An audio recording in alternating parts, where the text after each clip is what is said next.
Қытымыр қыс көп жағдайда қарт адамдар үшін қауіпті мезгіл. Осындай сәтте оларға көмек қолын созу үлкенге құрметтің белгісі.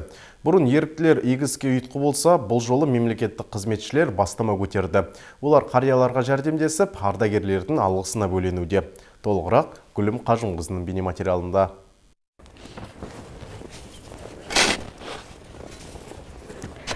Биыл жауған қалың қар қарт кісілердің жүріп тұруын қиындатты. Осындай кезде егде жастағы ардагерлерге еріктілер қолғабыс жасайтын.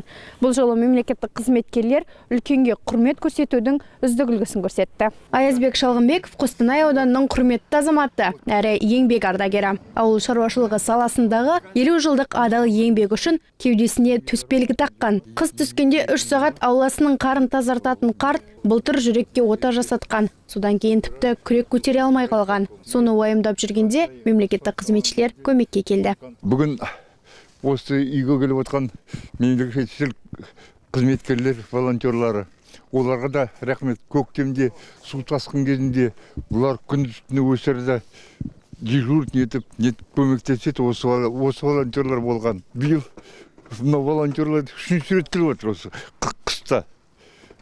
Осылар волонтерларға көп рахмет айтамын. Мемлекеттік қызмет істер департаменті жанынан еріктілер кеңесі ашылған. Олар тек қыста ғана емес, жылдың 4 мезгілінде жәрдемдесуге әзір. Мәселен, желтоқсанда су тасқынынан панасыз қалған жануарларға үйшіктер жасау акциясына белсене атсалысқан. Біздің департаменттің бұндай акцияларға қатысуы биылғы 23-ші алғашқы акциясы.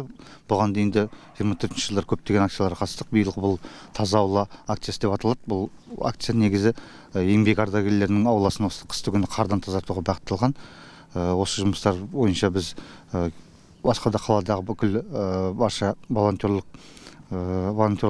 тығыз байланыстамыз. Департамент өкілдері қолғабыс етуге ниетті жандардың тізімін еріктілер ұйымынан алады. Игілікті іс жыл бойы жалғасын таба бермек. Гүлім Қажымқызы, Диара Ахметшин, Қостанай телеарнасы.